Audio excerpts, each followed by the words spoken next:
Pakistan has an online coach. What are your thoughts on this online coach model, my ये friends? सब pandemic का असर है. ये कुदरत का निज़ूम है. TV umpire to director, we have a player review. Can we rock and roll, please?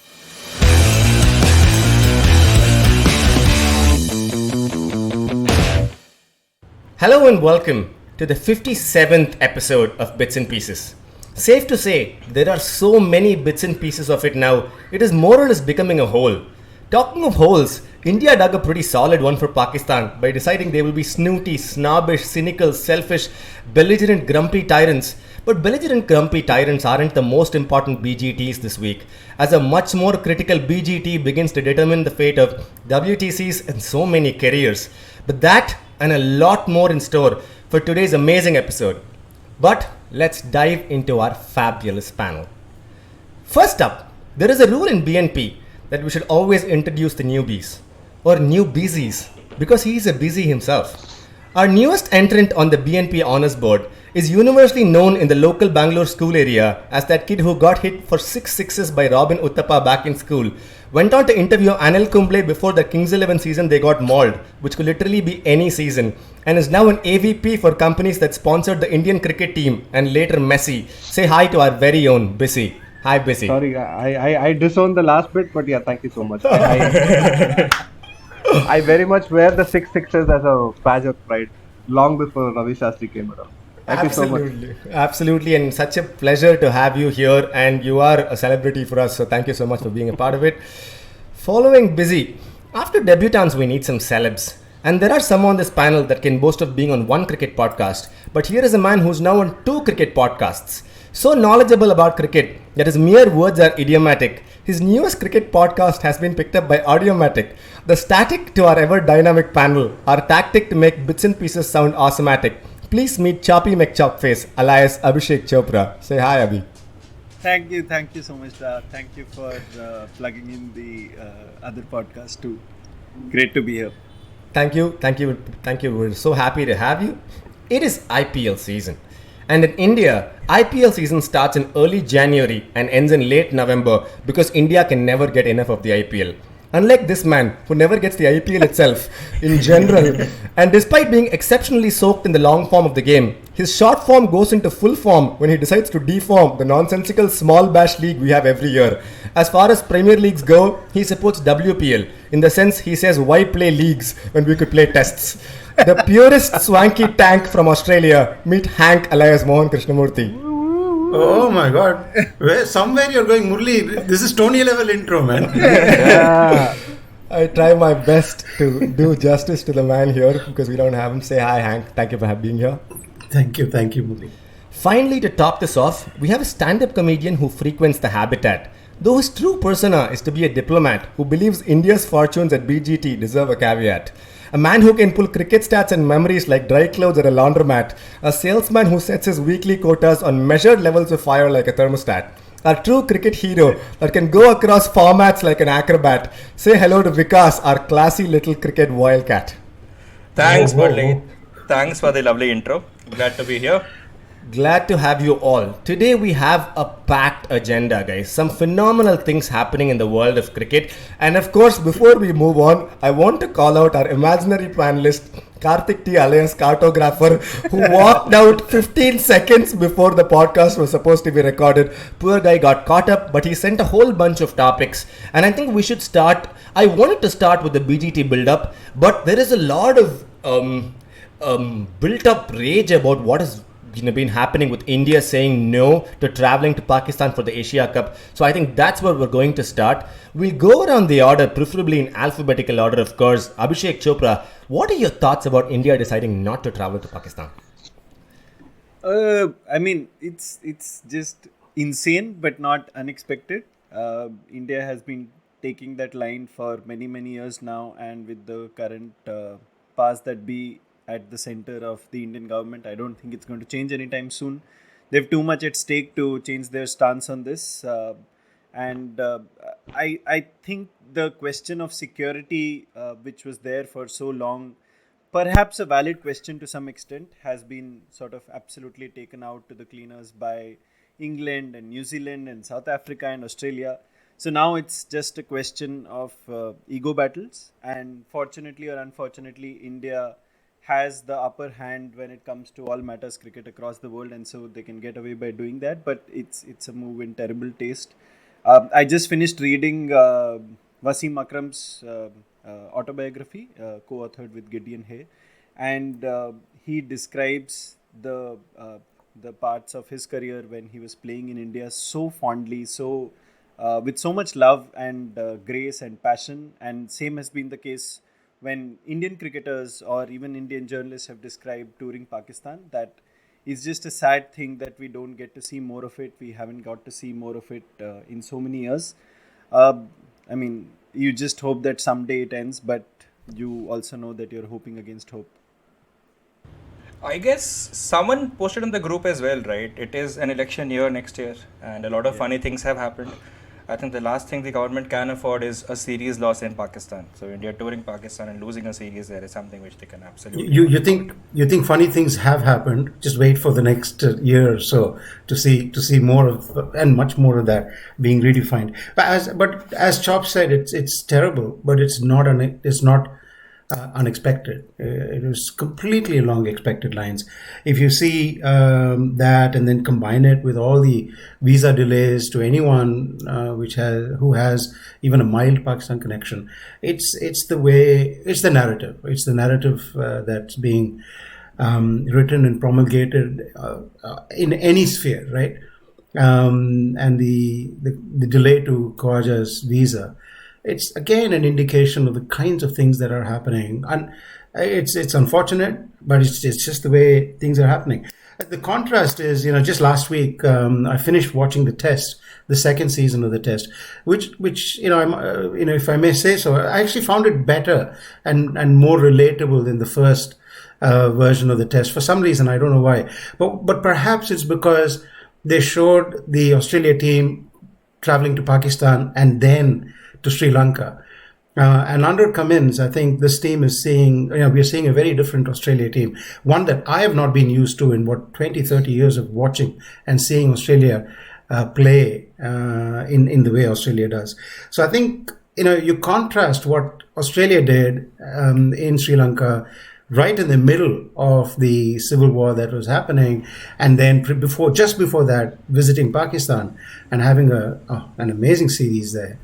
So they are the nice guys of Oceania, is it? No? Well, it's just who would have thunk, right, that Australia is suddenly coming out to become the nice guys of the cricket world.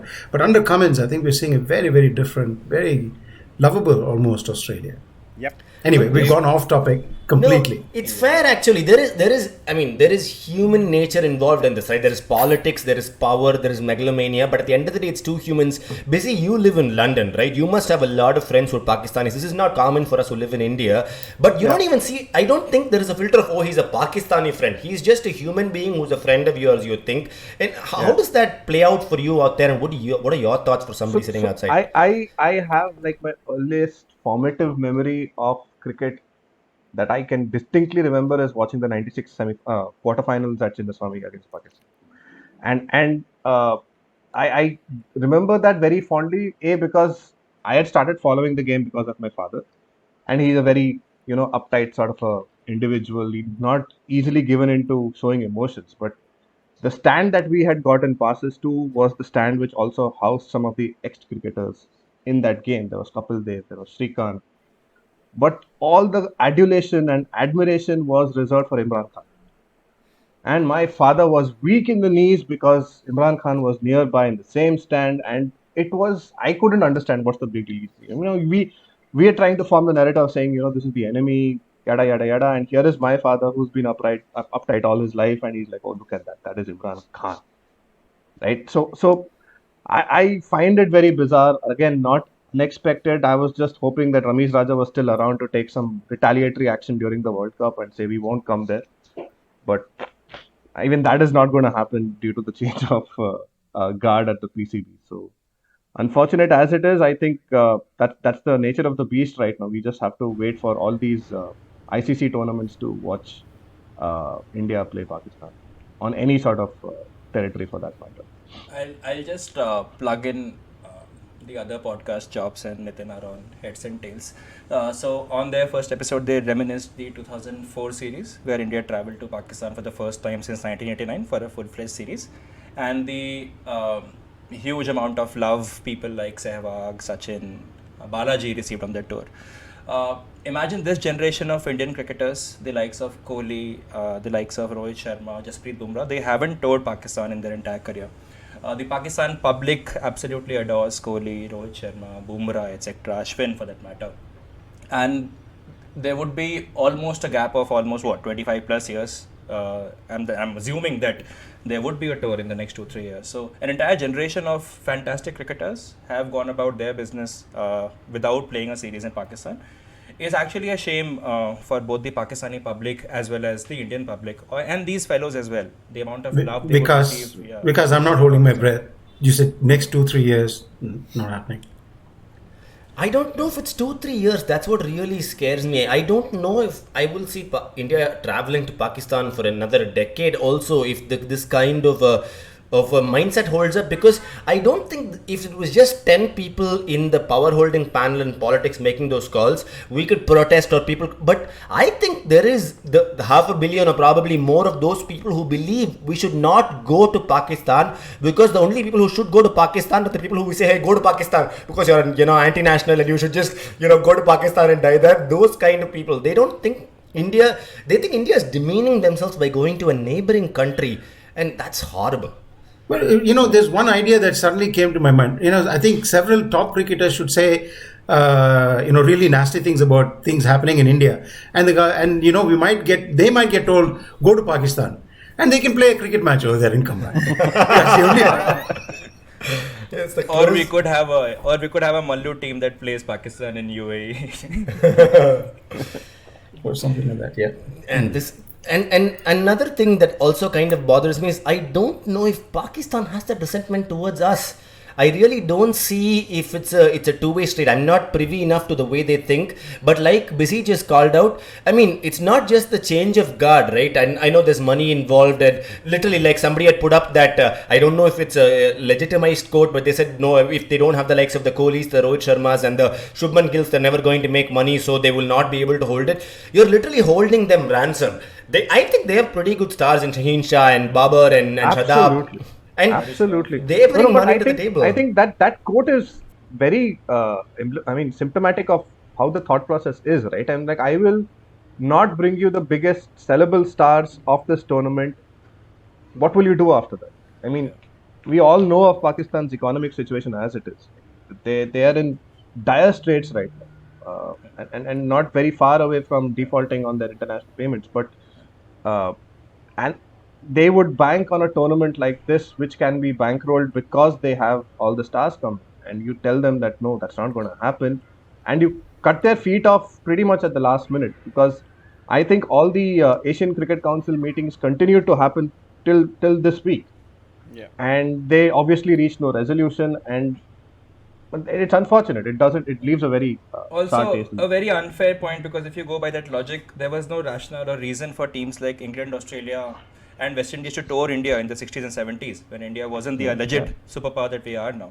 It all began to turn positively for us 1991 onwards. So they had no incentive to play India, but they did come to India and played those tours, because playing countries who are part of the cricketing universe is very important, because that's what the game is. It's not a universal sport. It's not played between 35, 40, 50 countries. It's played only between 15 countries.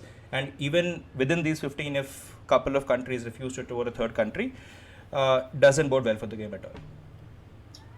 And we are looking at Australia doing a number on Afghanistan, by the way, in the same. Yep, indeed. It's just sad, and I know we could dive further into politics, but considering we have a whole bunch of topics, I think safe to summarize that in the world of cricket, especially I don't know if any cricket journalist will ever even write about this, right? They cannot take a hard stance on it too. So I don't think they're ever going to be critical of what India did. But I wish somebody called it out and said, "Hey, England, probably the cockiest team out there. They travelled. Australia travelled. Man, India should not call security as the concern for them to travel." I think there are significantly larger, significantly more egoistic, terms at play here. But of course, nobody's ever going to call that out. I'll just butt in here, Murli. So I'll probably paraphrase Harsha Bhogle while he was replying to Nasir Hussain, was it? When Hussain was needling him because of the fact that Sachin hasn't scored any century at Lords, and Harsha's response was, "Whose loss is it?" So India hasn't told Pakistan for the last 20 years, whose loss is it? Not Pakistan's for sure. Yeah. Well put up, man. Well put up. I think that this is a good juncture for us to move into a series that I don't know if we remember we played against New Zealand recently. It happened, I think, some matches some of you may have seen. Shubman Gill did a mauling. We'll do a quick roundup of thoughts because, it was an iconic series for a few players, and I'd love to hear your thoughts on what you thought, went well for us, especially in the New Zealand series. Safe to go in reverse alphabetical order. We'll start with Vikas. What are your thoughts? I came thoroughly prepared for that series, Murli. You are thoroughly prepared for everything, man. That's why I said you have knowledge of everything that happened, but we're glad to have you. So tell us, what are your thoughts? I'm thoroughly prepared because I listened to Heads and Tails just before coming to this spot. But really interesting point posed by Nitin.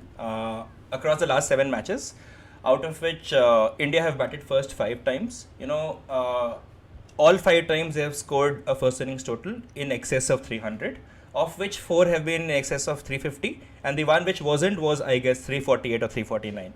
So a significant departure from the DNA that we had of playing ODI cricket for the last 8-9 years. 2013 Champions Trophy, when Rohit Sharma and Dhawan got together. We would invariably be 50 for 1 or 50 for no loss at the end of the first power play, and then take it from there. So significant departure from that. It helps that Shubman Gill is in the kind of form that he is, and he is the player that he is. But then very, very clear intent from both Gill and Sharma to go pretty hard pretty soon. And even Kohli coming at 1 down, I mean, you could see that spring in his step. He was looking to play an aggressive shot fairly early in his innings. So I think bodes well for India. I think a lot of us might be a bit cynical because this is exactly how India played T20 before the T20 World Cup. But then I think the one difference is we played T20s at home, and then the World Cup was in Australia, and we struggled because the conditions were fairly different from the kind of practice games we had before those. This time the World Cup would be in India, so I think it's a fairly good preparation, and we have gotten into a fairly good rhythm. Knowing that it's India, it could flatter to deceive, but yeah, early signs are very, very positive. Vikas, thoughts on the bowling front? Because the batting, as you said, looks pretty sorted. Kuldeep is back. Kuldeep fan in the house. Kuldeep is back. I think we touched upon this in the last episode as well. I think a couple of bowlers are in red hot form. Siraj is the top bowler in ODI cricket. Swinging the ball, outswingers, in-swingers. He's bowling that lovely scrambled seam ball which comes inside as well. So very good news for India that Siraj is in very good form. Kuldeep, because of late he's begun to bowl slightly quicker through the air, is slightly difficult to pick, and the way he bowled to Daryl Mitchell throughout the series, completely had him under control. He did manage to hit him for a couple of sixes, but I think he had his number throughout the series. Yeah, and let's not forget that Jadeja and Akshar played a few games, but Jadeja didn't play any of the games, and in the one-day format, if he comes in, I don't think the bowling is really too much of an issue. Okay. Hank, I want to hear your thoughts on Shardul Thakur though, because I nobody really ever knows if he's great or if he's bad or if he's confused. What are your thoughts on Shardul? Look, every time he's been picked, the thing is this, right? He is, what did they say about VVS Lakshman? The most written about underrated player or something like that. most overrated, underrated player. But this guy is derided every time he's chosen. But every time, I mean, derided not by the selectors and the team and all that, but in groups and cricket pundits and all that sort of stuff, saying, what the hell? But every time he delivers, right? I can't think of too many occasions when I'm a big fan, right? Unabashed fan of Shardul Thakur. And I believe this as well, that and I've mentioned this in the group chat and all that sort of stuff. The way teams are going is to pack that 5 to 8 with all-rounders, right? So you take any team, any top T20 team or one-day team, it's 5 to 8 is packed with, and we went into the T20 tournament with hardly anyone in the World Cup. We need to think about that 5 to 8 and packing it up with a bunch of really good Bits and people pieces who will players. deliver. Bits and pieces players, exactly right. Who'll deliver. Now Thakur Shardul, or Lord, or call him what you want, he has delivered every single time, including in this series, right? Yeah. And I have no idea why he's the butt of ridicule. Butt of ridicule. I don't think Well he played. plays the way he doesn't want to be liked. I think he wants to throw in the occasional wides that pitch outside the entire length of the pitch itself, but then he That's delivers fine. some mad Yorkers, and Exactly. he's got the best average, highest wickets, and he's above Siraj in this ODI as well. He's got 6, Siraj has got 5 at an average of 20, which is the best amongst the lot. So There you go. he's delivering when it matters. So if the stats support him, he's playing the money ball. So good for him. And the batting as well. Let's not forget the batting as well, right? So, unlike Siraj, Siraj is okay, but Shami, Siraj, I mean, you're better off taking taking a player like Shardul. I mean, I became a big fan of his, admittedly, after the Gabba test. But I was on his camp for even before that in his corner. But Gabba completely turned me and said, "No, this guy he's good." Another great positive, I guess, was Washington from this batting. Correct. Man is a fabulous player, man. Just somehow figure out a way to get him in all the sides India plays. He's a fabulous, fabulous cricketer. And talking like his father, yeah, but he's a fabulous cricketer. I have a slight detour between the two ODI series and the T20 series. I just want to focus on the two games which were low scoring and the kind of furor it creates around the world. Hardik Pandya just lashed out at the curator of the Lucknow game and he got fired the next day. And the low scoring game at Raipur also was the talk of the town because the other two games led to scores in excess of 300, right? So I'm just posing this question to everyone because I really think there's a place for low scoring, slow burn thrillers, and I Why don't not? know why players, administrators, and I think general voice that we hear on Twitter is up in arms against such slow burn. Ian Healy disagrees with you, Bissy. No, I T20 is think, perceived as, go on, Chops. No, go on. No, I think T20 is perceived as the bashing format. I think if runs are not scored like at 500 runs and over or something like that with 8 billion runs scored in one innings and then 8 billion and one to chase it in the second, I don't think T20 is met. But I loved the way Santner bowled. I loved what the pitch offered. Some of those wickets were delightful to watch, and how Bracewell, Ishan Kishan looked clueless against Bracewell every time. And the way it beat the bat each time, sometimes I feel like, the world's greatest off spinner, according to himself, Nathan Lyon, can learn a thing or two about how to bowl in India because it was beautiful. It was very well executed. So I enjoyed those low scoring games way better than the high scoring ones, apart from enjoying Shubman Gill from time to time. I agree with you, Bissy. Chops, you were saying something. Yeah, I was just going to say, I mean, as BC pointed out, like if that's the flavor of every game that we're ever going to watch, it's going to be boring or whatever. But once in a while, if those kind of pitches come along, I think it's quite nice. It's quite good to sort of suss out certain batsmen and see how they're going against slightly more difficult conditions in a format that's not meant for that primarily. So, for example, someone like Washington Sundar, even though I don't think he scored too many runs in that match, the way he made those 11, 12 runs, he looked really, really good. Yeah, exactly. And Surya, obviously, I mean, he had the skills to sort of, take out the sweep or some other shots from his arsenal and take India to the win. So, yeah, I mean, it's fine once in a while. And, I mean, firing of curators and all is like too much. Oh, it's just over the top, completely over the top. I mean, this goes back to the one of my peeves, which is that a spinning wicket, pejoratively known as a dust bowl, is not good for cricket, whereas a bouncy green top is good for cricket. Now, this is a narrative that's existed over a long period of time, and it's very difficult to shift it and change it. Now, if you're able to get diversity in the kinds of pitches that you have, it's good for cricket, right? So even in the short form of the game, well, bring it on, right? Yeah.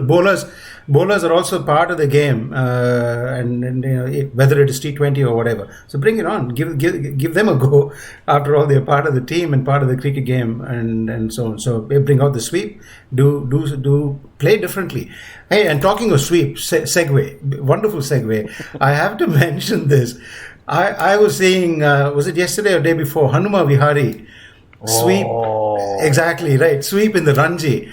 Oh my God. So this is the background, right? So in case people haven't followed this, and we'll probably link the video, Videos. in the show notes.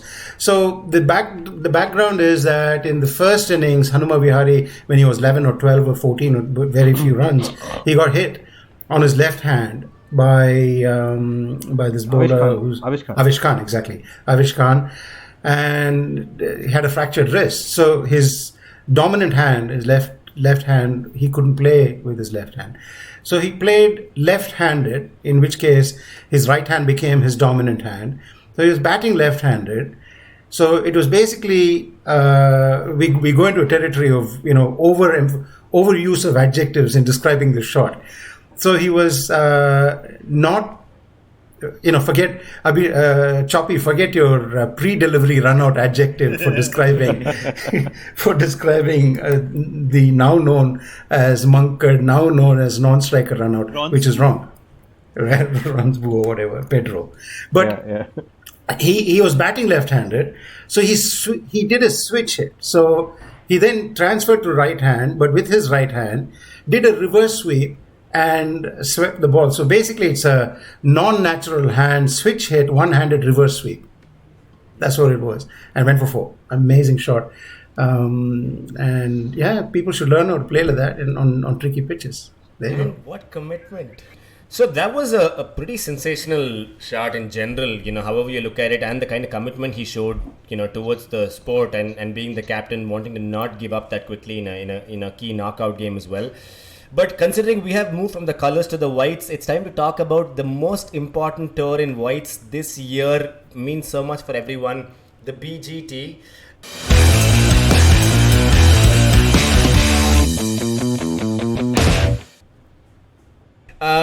It's good for us to talk. I mean, we talk a lot about probables, right? If you had to say, oh, this person is an X factor that's going to be there in this tour for us in India, for example, going around the board here, who is that X factor for you? For India? Busy. For India.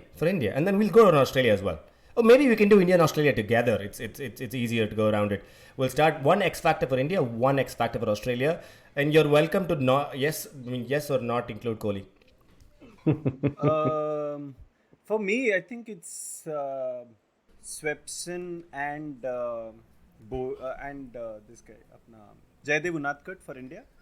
I did watch a little bit of Swepson when Australia were touring Pakistan, and wasn't in the best of form. I mean, you know, with leg spinners, accuracy is always a bit of a problem, and his bowling analysis was a little more profligate than you would want it to be.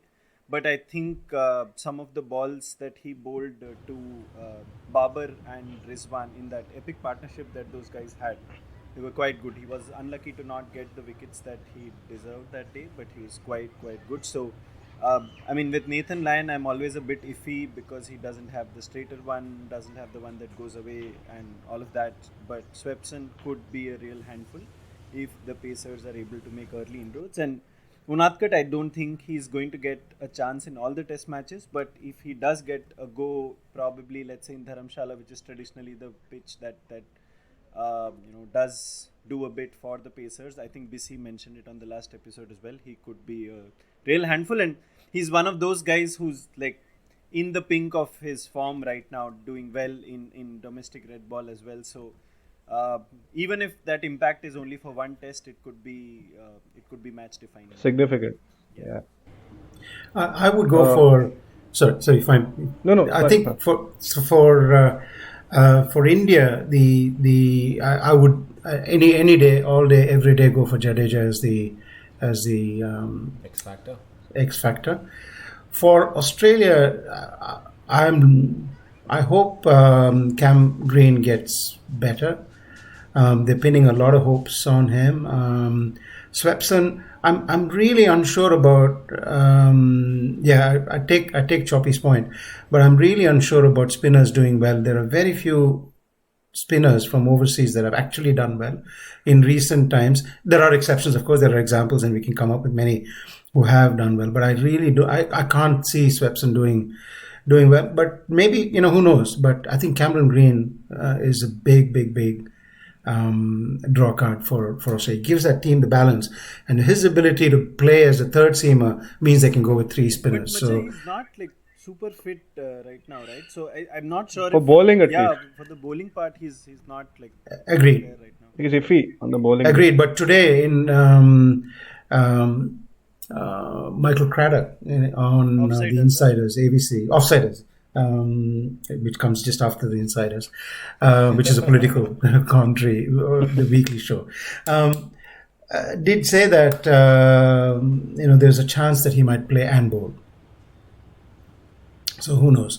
Maybe there's. But Andrew McDonald, the coach, has gone on record saying he's making amazing, really good recovery from his injury, and he may play, is what they've said. The most recent. This also commentary reminds coming me out. of the segment on him, focusing on him in the second season of the Test. I think that was particularly well done. Correct. And Correct. knock in Sri Lanka, that was sort of featured front and center. That was a defining knock. Yeah, very good segment on how a young batter not from the subcontinent discovers how he's going to play in the subcontinent. So yeah. And discovers himself as well, really, because it's through that finally he realized the kind of potential. People have been talking about him for many years. Yeah, and this is the second time we're talking about the Test. Khawaja and his segment was also really good in that, and he's also going to come good. I think in this series he did exceptionally well in Pakistan as well. So, yeah. yeah, so it's going to be a good series, but I still go with Cam Green as my X factor with Jadeja for India. So I'll stick my neck out and say that the two guys who got married last week, but not to each other, will be the X factors. Akshay Patel, obviously, because on a spinning track, someone who bowls straight is the most dangerous customer. Sunil Shetty does not like this. And given the fact that he was in red hot form going into his wedding with the bat as well, I think adds a lot of batting depth to the Indian side. KL Rahul, simply because the last BGT in India 2017 was the making of KL Rahul, the Test batsman. 199? Had a fantastic series. 199, Yeah, 199, yeah. Had a fantastic series. It went downhill for him in at least the Test arena from there, but I believe come this time around, he would be a lot more stable, at least in terms of his position in the team. Him and Rohit Sharma are definitely slated to open. So given the fact that he knows he'll play all 4 games, I believe KL Rahul, it's a big series for him and he will play well. I'm really scared, Macha. You said Akshar Patel for India and KL Rahul for Australia. It's a dangerous possibility, first of all. But no. Which reminds me, I have to pick one from Australia as well. I'll pick Travis Head. So that's a good call. pick. That's a good call. Good caller. Yeah, good caller. Very impressive. Left-handed. Yeah, that as well.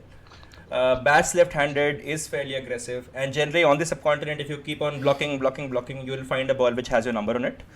And he is someone who takes the game to the opposition, has been fairly aggressive with his approach in the recent matches. And yeah, Aussie left-handers, aggressive batsmen have generally done well in India.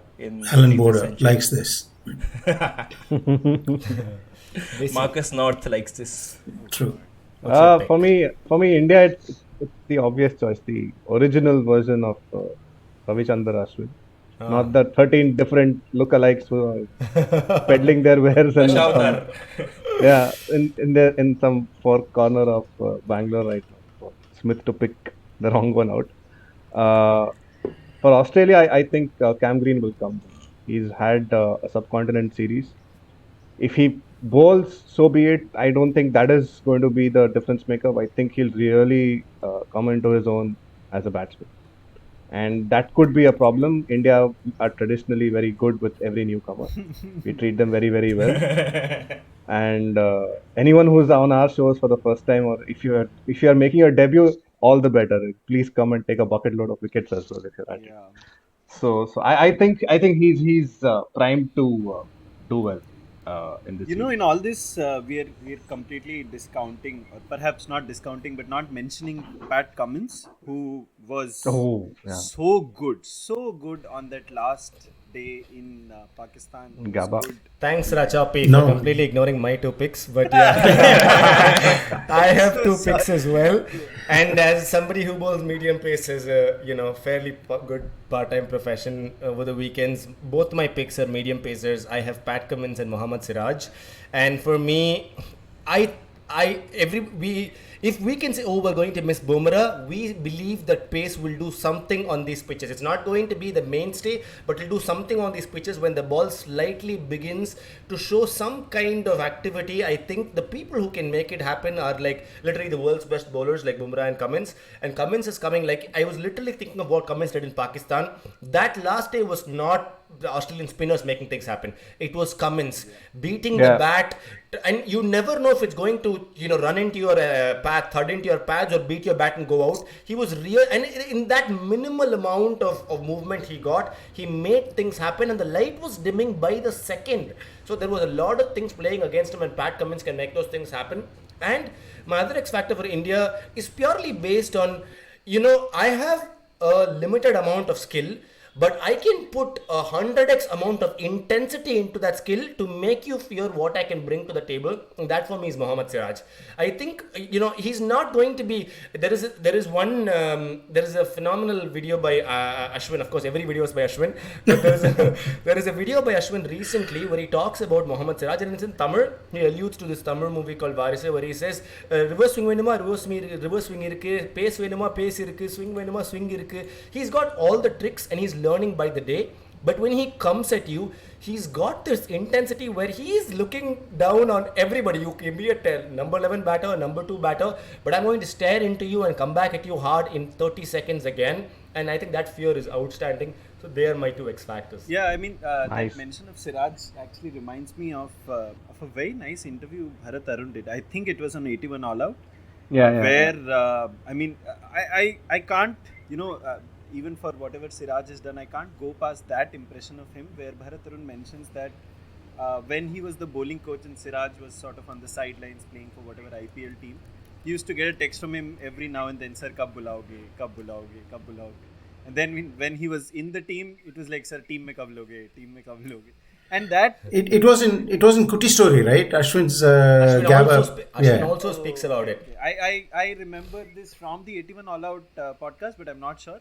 And that sort of persistence for me is what sort of defines Siraj, and what Murli also alluded to. And the one wicket that I will not forget for a very, very long time. I mean, very inconsequential test. You sort of tend to overlook it when you look at it in the long term. But the Bombay test that New Zealand played here, Ajaz took 10 wickets.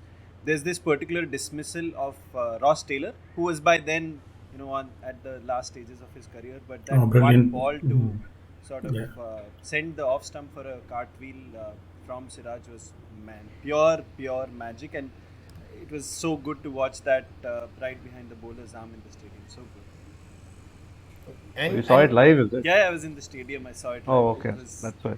just Nice. hair-raising. And the few people who were at Lords could not stop raving about the Siraj there, right? The passion he had. When he delivered the ball, he decided the match is over. It was not when it hit the stumps. When he released it, he had started running, saying, "Boss, he was gone." at Lords." I just Yeah. hope that the captains, whoever they are for India in whatever formats, can control his penchant for DRS. He just wants Yeah, he's the Jadeja version of it, right? He's always like, every ball, I know it's out. Please go for it. Let them say it's not out, but I believe it's out. It's a very cute thing to see. But yeah, lots He'll pick up additional skills from Ashwin also. He'll try and influence umpire in international cricket. We do it this way. Oh man. Any thoughts on the wicketkeeper, Chops? Would it be KS Bharat?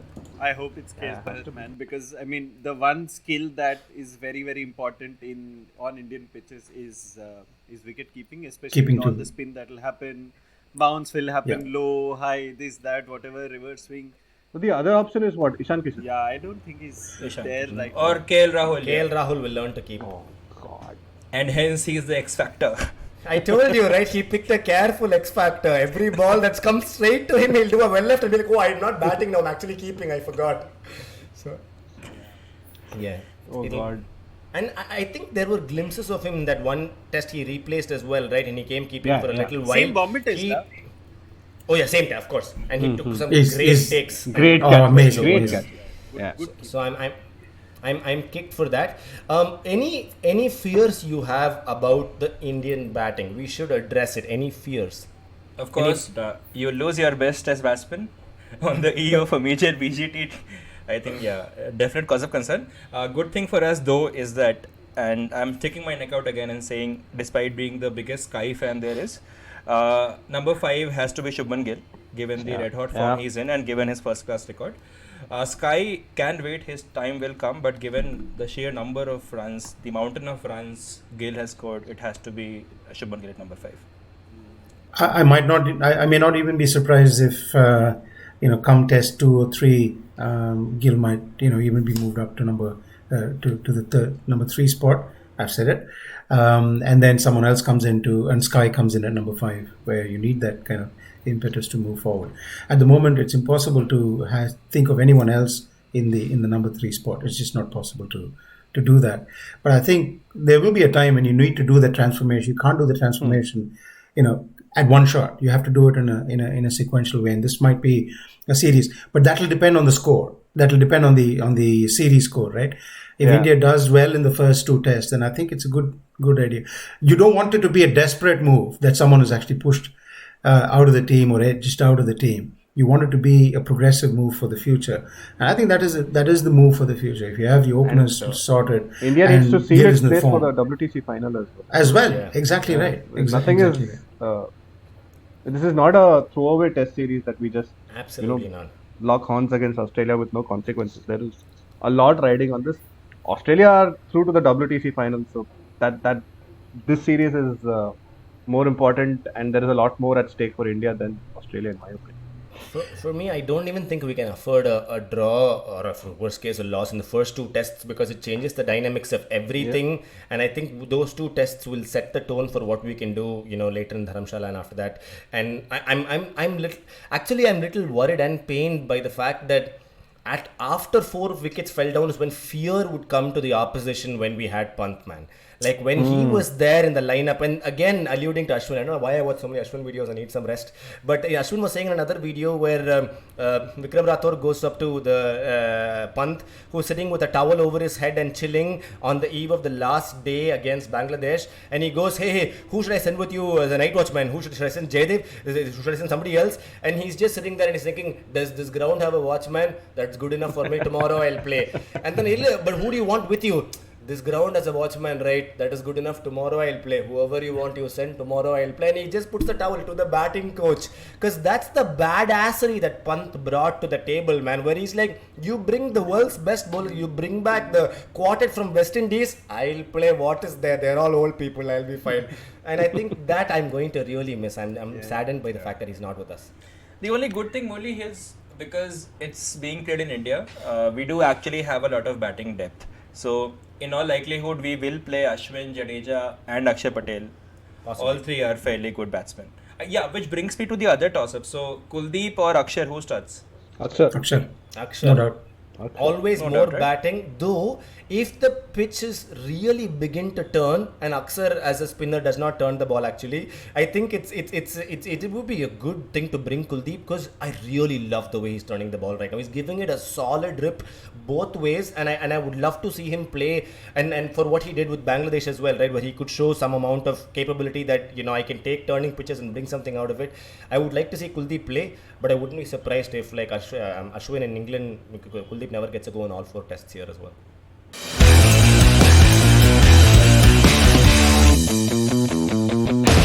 We have 2 or 3 more important things to discuss, and I think the first is we got to call out 2 great retirements, World Cup winning retirements, and then England and Australia exploit test retirements. The first being, I don't know at what rank of policeman he is right now, but Joginder Sharma, who DSP, the deputy superintendent of police, Joginder Sharma, whose last match was a World Cup winning match, if that's the record or something, right? He's the only man to have retired playing a World Cup winning final.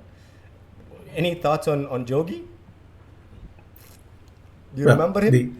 I remember Jogi and Misbah. Exactly, that last over. Oh, no. Not that. Yeah, it was a glorious moment. I think we'll always remember him. I mean, thank Dhoni for, of course, playing that gamble. But he delivered, right? It was, all of those were pretty decent balls. Misbah hadn't played the scoop, we wouldn't have, Dhoni would be who he is today. The six in 2011 and the last over in 2007. I mean, the T20 World Cup. These are the 2 things, not 7. These are the 2 things that are written forever for each of those players, right? But I don't think Joginder will ever get a movie made for him or on him. Anyone remembers the Yorker he bowled to Mitchell Johnson, was it? In that semi-final versus Australia. Semi-final. Oh, that's a good one. Yeah. Yeah. Nice. We'll link it from the show notes. Yeah. No wonder. Okay, so because we're talking about that World Cup, I was asked this question the other day, and it took me a few goes to get it right. Who in the match against Pakistan in the but not the final? Who were the bowlers that bowled the not the super over, that bowl out? Oh, I'll go. Me. I know. I'll take my guess. I'll take my guess first because he's the guy who thwacked me for 6 sixes in school. You got to mention all 5. You got to get all 5. Okay. Robin Uthappa, Sehwag. Okay, India's premier Harbhajan. Harbhajan. Exactly. Harbhajan. Okay, and who missed for Pakistan? Shahid Afridi, Umar Gul. And Gul. that guy, man, the Palestinian. Yasser Arafat. Yasser Palestinian. So much for geopolitical correctness. Well done. And we're advocating cricket in Pakistan. That's how I remembered him always, the name being common. I know. Yeah. Yasser Arafat. Yeah. But who And were we'll the never other forget- 2? Do we know the names of the other 2 who were enlisted to go for India if it came to that? Srisant was limbering up, but he's always limbering up. So I don't remember either. We'll probably Who's the other medium pacer in the squad? RP Munaf Singh. Patel. RP Singh was there. Probably RP Singh. Those 2 were the only 2. But I'm sure Dhoni knew both of those 2 Irfan would was miss that. also He went there. for Robin Uthappa before. Yeah. I'm very happy that Robin hit, and there was a little bow he'd do with the cap, and he'd be like, this is done now. Very iconic. Did he do moments that for to us. you, BC? When he hit you for 6 sixes? I'm not reminiscing any. Talking of World Cup wins, we should also acknowledge the fact that the under-19 women won a World Cup, the first ever, and I remember that moment when the presenter talks to Shefali, and she's barely able to bring words to her lips because she's brimming with her joy, the tears of joy that are flowing out of her eyes because she was so happy. And I think this is a great moment for us, great moment for women in a year where this WPL is going to come, in a year where the World Cup for the adult women is going to come. I think it's a very nice win for us, for the women in general, I think. Any thoughts around that? So I saw a couple of their games, right? So again, it's a travesty that we don't get dedicated coverage in the first place. But I think all this will change hopefully because you will get eyeballs now that India has won the tournament. And secondly, sorry, just to I didn't mean to interrupt there. Won the tournament is one thing, but also have a women's Premier League starting next year. That'll all change. We talked about it quite a bit last week, and it's unfortunate that Rachna is not here today. Otherwise, she would have talked about it for a few hours again. But the thing is, this will increase awareness and interest in women's cricket, and no doubt, absolutely no doubt, and good. For me, yeah. the one thing that stood out, I only watched the final, not any of the matches before that, but I watched the final end to end. The one thing that stood out was the insanely high level of fielding and Fielding, catching. yes. I mean, they did perhaps drop a few at the end of the England innings, but I mean, in general, overall, the fielding and quality and the catching quality was very top notch, which hasn't been the case with the women's team, and dare I say, for the men's team for a long period of time in the history of cricket in the country. So that was very refreshing to see. And the other thing was the opener at the top, Sehrawat. She's a class act. Shweta Sehrawat. Amazing. Very Amazing. good batter, and we've had a few people at the top of the order like Shefali herself who've been more of the aggressive kinds. Sehrawat is like a proper batter, and I'm sure that she's going to rule the roost for many years to come. And then the leggy Parshvi, who Rachna mentioned last time, again very talented and great amount of control at such a young age. So yeah, I hope she also goes to do great things. Amazing, and you should note that Sehrawat scored 300 odd runs, which was significantly higher than Shefali herself. Shefali, I think, clocked close to 150, which is half. So to completely outdo and in multiples of two the number of runs that an adult internationally exposed women's player is scoring, I think speaks volumes about Shweta. And there was also a sense of correctness to her batting as well. It was, even though it was T20, it wasn't the ugly swiping, getting lucky. And I don't think I can say the same about Shefali though. Unfortunately, to be critical, right? There is a sense of hitting the lofty, I'll go after the ball thing. But Shweta was not that. I really enjoyed watching some highlights of her bat, and I think there is loads to take from her. And looking forward to what she's going to do for the women's team in general. And special mention for Titas Sadhu as well in the finals. Outstanding bowling. I mean, they were on the money at them throughout. I don't think there was one ball which was a freebie or one which they could have cut or pulled. On the money, at the right length, zooming into the stumps, and England were completely at sea against her. I mean, with the recent retirement of Jhulan Goswami, I think it's great to see that we have rich resources on the bowling department in the women's game.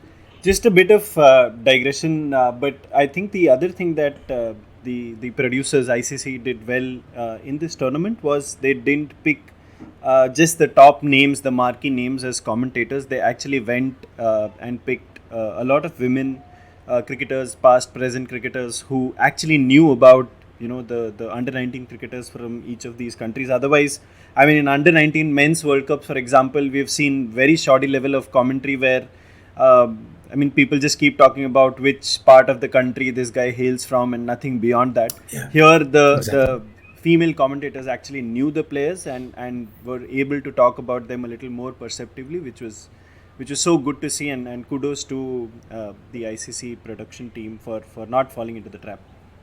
Right, it goes back to the point that we sometimes raise in our group, but don't talk about too much. If you have the same people commenting on the men's game, it just gets a bit tired. They slip into, I don't know what they do, but they probably just rock up and then ramble what they have to. Whereas here you had a bunch of people who were really keen. They went and did some background work and picked up the information, not just about what color shirt the father likes and what embroidery the mother does and stupid banal things like that, and the name of the dog and stuff like that. So they actually got some real information, and really it made it interesting. I was just actually, when Chops was starting to talk, I was ashamed to admit I didn't know most of these things before the World Cup started. I barely was informed. I did not know about the kind of artillery India and all these other countries boasted of in the under 19 women's side. But I think Amazing. there are some solid engines in play. I'm very excited for what any kind of women's cricket is going to bring to the future, and excited for the kind of exposure WPL and all the other leagues that are going to pop for women are going to bring as well. It's these are good times ahead. I'm quite kicked about what's going to come immediately in the future. But if we had to talk about, I keep wondering how hard it is for me to work remotely, because I technically should be, living in Portugal and I'm in India and I'm working remotely, and work online is hard. Pakistan has an online coach. A coach who is going to coach them online. I can only imagine what is going to happen when you have to find out what kind of leaven to send inside while sitting and fixing your internet on a Zoom call and saying, am I audible now? Coach, am I audible now? Which is a horrible thing. So what are your thoughts on this online coach model, my friend? ये सब pandemic का असर है. ये कुदरत का निज़ूम है.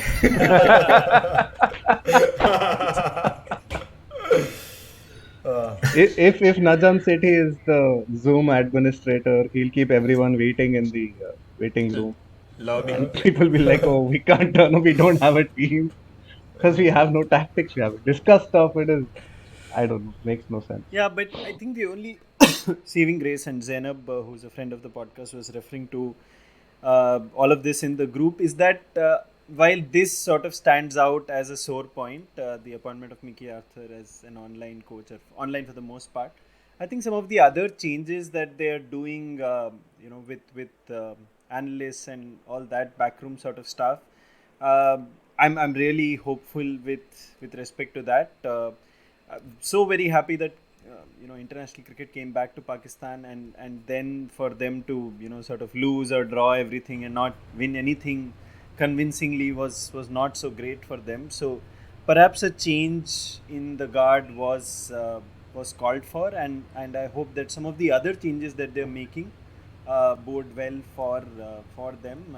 And I mean, I just hope that this online thing doesn't last too long. It will not be good if another change happens anytime soon. But I mean, I don't think cricket is there yet to be sort of done. I think jobs even for the Pakistan national team, they wouldn't have played in their own home stadiums in a long while. Like they were always practicing in Abu Dhabi and Dubai. I think some of them hold the record for having the longest careers, and I mean the most test matches played without ever playing at home. Without Sarfaraz, yeah. I guess. Yeah. So not good signs. Yeah. You don't want them to say, we don't want to play cricket, online खेलेंगे. Stick cricket.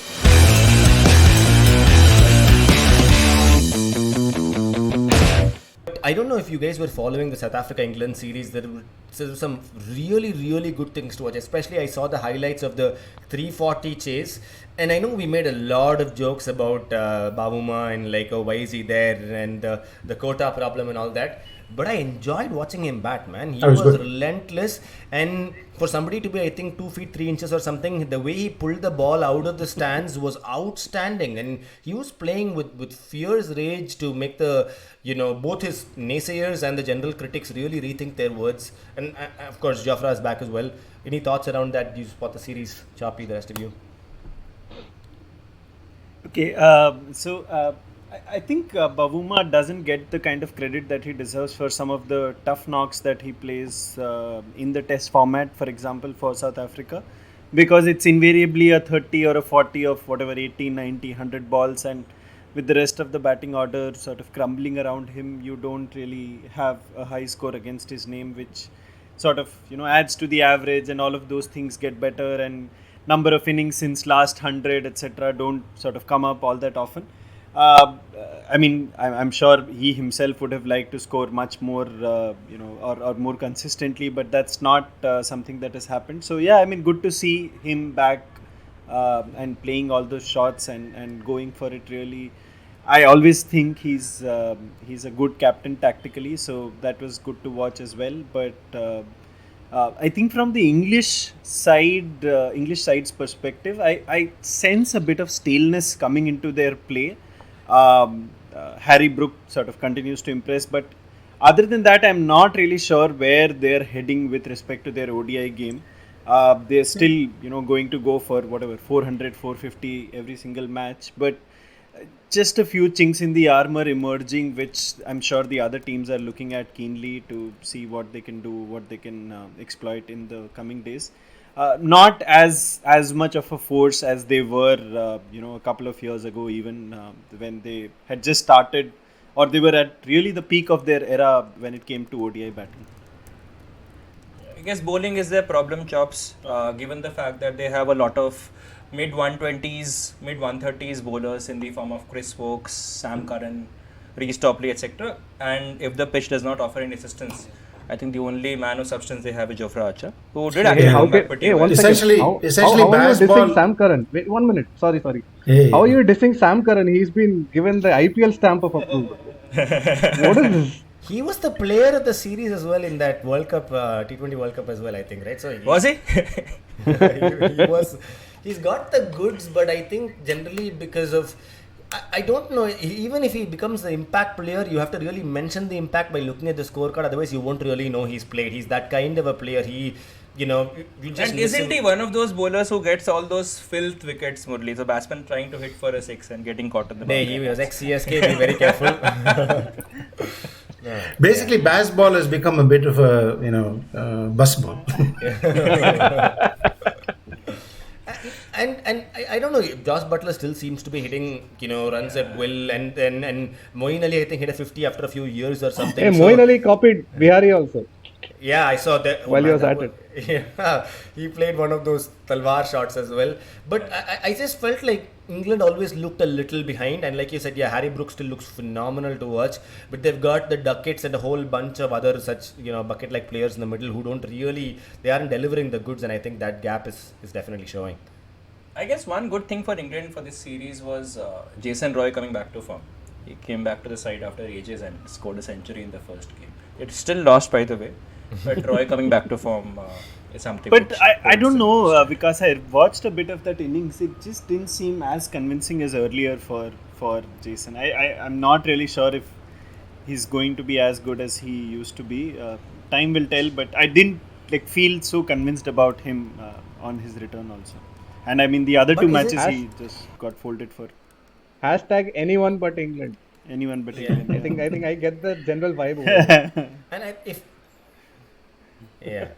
Alex Hales is, I don't know if he played, but if Alex Hales is back in, well, I don't know if Roy will ever get a chance. I don't think Hales plays Alex ODIs, Hales said no, right? he won't travel. Oh. He opted out. He opted out for some T20 league. Yes. Oh yeah. In Pakistan, I think he was T10. one of the. Did he opt out for T10? But the Pakistan league, right? He was highest purchased or something like that. I No, I mean right now highlights. he was not playing for England because he was away playing for some other league or something. There are so many leagues, man. Of course, Hank is here. He'll know. He normally. There was this one episode, right? He'll come for which Hank Mylapore was League also, hosting. don't worry. Am I just imagining things, Hank, or was there an episode in BNP where you counted all the leagues and we could count till 27? I didn't. I posed the question, and I think Chops was there, and maybe Cart, and we went around 27 leagues, or just insane, absolutely insane. I have to move slightly across topics because I felt like we did an injustice in the retirement scene where we only spoke about Jogi. There was another really beautiful, classy batsman who called his retirement as well. Monk. Though he compared himself to Sehwag very casually. You don't casually ever compare yourself to Sehwag. Even Sehwag wouldn't do that himself. But Monk, known as Monk, but Murli Vijay, I think I've never. At certain points of time, even with some biggies playing alongside him, I thought his cover drive was one of the most beautiful to watch amongst players, in the top order, and I genuinely admired him. He called, he hung up his boots and said, he's done playing all forms of cricket. Thoughts, praises, love about Murli Vijay around the table. Sabal Tamilian in the space, Mohan. Yeah, look, I mean, I was a big fan of his playing when he got in. There was a time when it was a toss-up between him and Abhinav Mukund being selected.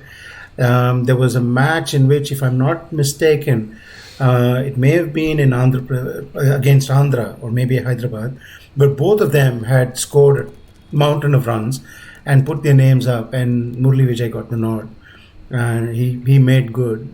He really did in his initial years. Very, very classy player. Looked really really good when he was on song, very uncomfortable when he was not on song, looked completely out of sorts when he was not on song.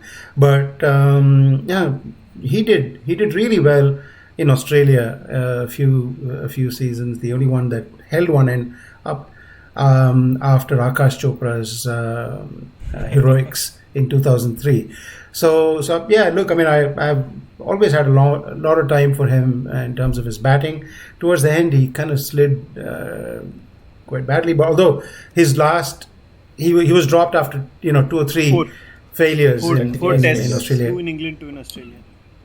Two exactly, and then he was just dropped. And of course, summarily dropped, and the people that came in actually grabbed their opportunity really, really strongly, including, of course, the friend of this podcast. Now, before Shubman, there was Periscope, so there was Yeah.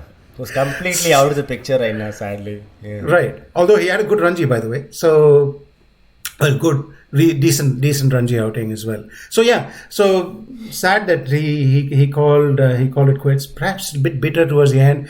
There was an interview a month or so ago in which he said he doesn't mind playing for another country if given the opportunity and all that sort of stuff. Yep. I'll try and dig it up. But he says, I don't. He was a bit dark on BCCI towards the end. Yeah. But rather than existing in that space, he just called quits, and that was a good thing to do. To say, yep, I've had enough, because you can continue that bitterness you can make it stretch. You can stretch it for longer than necessary. But he just said, "No, thank you, I'm out." It's good time to call it quits. Yeah.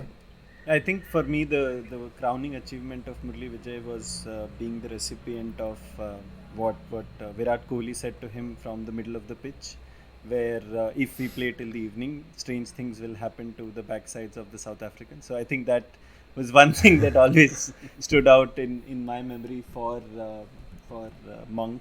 And yeah, I mean, very similar thoughts as Mohan, in the sense that 4 tests and you're gone. And I think pretty harsh call, but for him to sort of not go back to the first class scene and make the selectors look like fools with big hundreds, etc., never happened.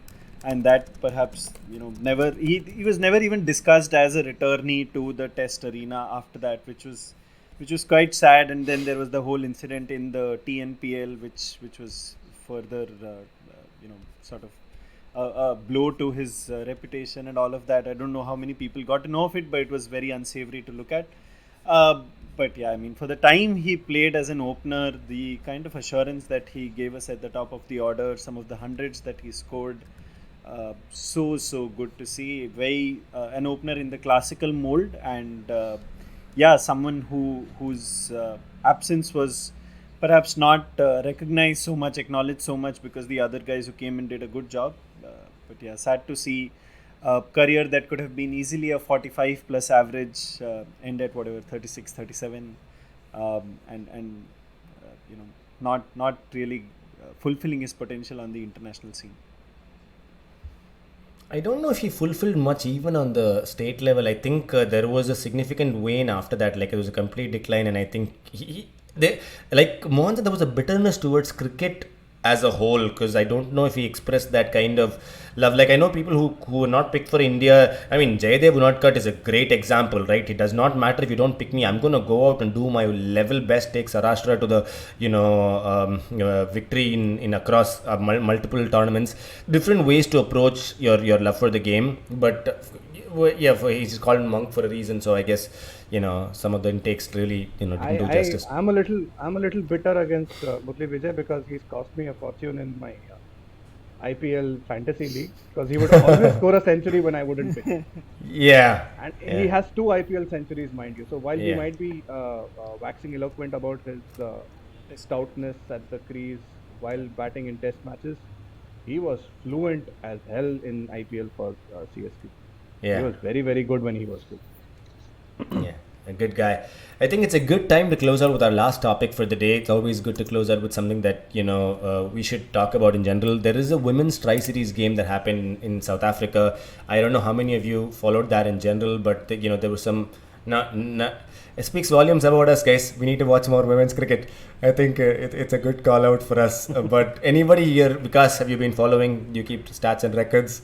Vikas is showing the slice. No, I saw the game, the finals.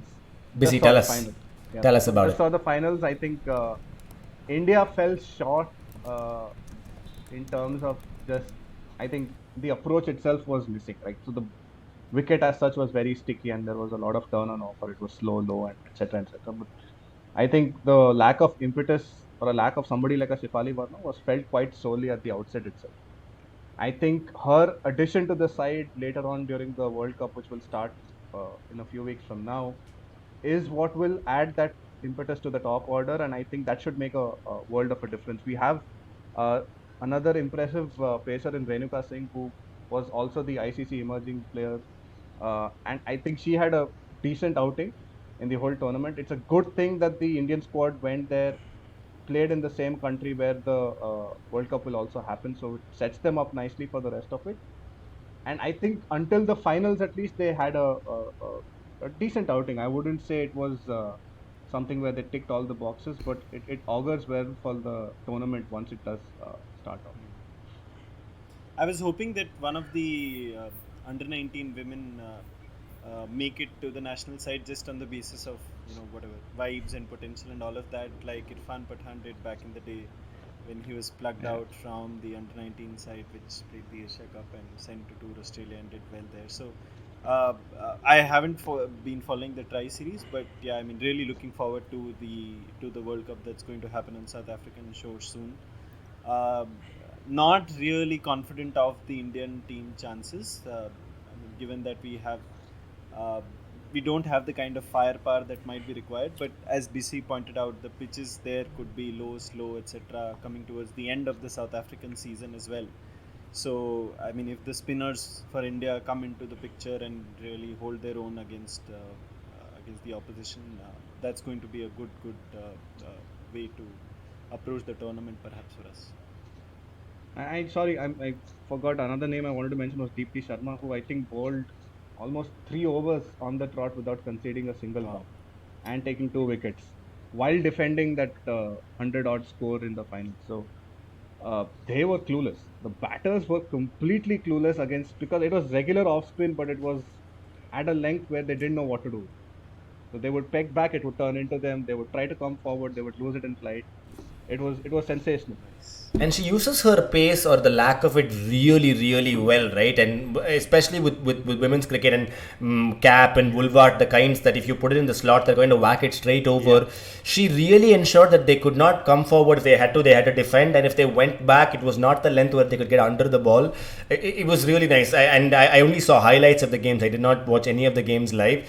But I think there is enough for the bowling, like Bissy says. I genuinely worry about the batting.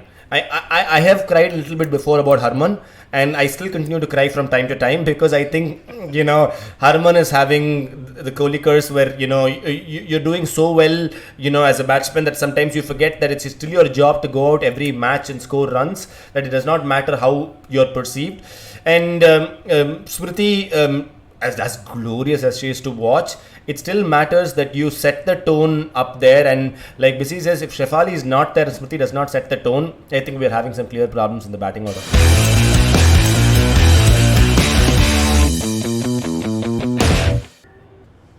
Is there any doubt on the India team? Because the test match starts on Thursday. Let's just end this by saying, we'll all probably be busy from Thursday onwards, and the WhatsApp group will be flying with all sorts of things starting Thursday. Yeah. But Rohit, KL Rahul, Kohli, Pujara, Kohli, Shubman Gill, Pujara, Kohli, Shubman, Jadeja, Bharat, Ashwin, Akshar / Kuldeep. Bharat. Yeah. Yes, Bharat. Boy. Yeah. Bharat, Ashwin, Akshar / Kuldeep, Siraj, and Shami. Is that the team that we're expecting? More or less. I think one pacer less and another spinner is the only variation that I can think of. Probably Shami goes any day Washington. Yeah. Any day Washington Sundar for me, but not going to happen. But I think that Also could be- looking forward the Australians. Mhm. Sorry. Go on. No, I'm saying the Australian. The only thing would be the top 4 or 5 is kind of fixed, but whether they go with Hanscom after Head, or I don't know, Matthew Renshaw perhaps. Renshaw could be the surprise package over there, but Hanscom versus Renshaw, and then they have Carey and then the bowlers. So They might just play Cam Green as a specialist batsman if it's not bowling in the first test match. could be, but unlikely. They given the form that both Hanscom and of course the spin capabilities of both Hanscom as well as Renshaw. Renshaw has had a cracking season over here, so I think they might go with them rather than with Cam Green as a specialist batsman. If he can bowl, then he gives you. He may not be a great bowler, but he'll give you 10 or 12 overs for the day, and that's No, enough. I mean, he could even be the second pacer. I mean, anyway, Cummins is going to be the main workhorse. You have That's it. Cam Green as the second pacer, and then you have whatever 2-3 spinners. as many Three as you spinners. want. Yeah, Do you think With Todd Travis Murphy is gonna get a go? I think so. I don't think so. Not at least like the third, fourth test. I think if they are going to have two spinners, they're going to go for variety, and Lyon is fixed, and Murphy is again an off Agar? so must be Swepson. I guess. Swepson. Yeah, Swepson. So you're Lyon not even Swepson is the considering obvious. Ashton Agar? Like you don't think they'll want to go for one left arm slow at least in their attack?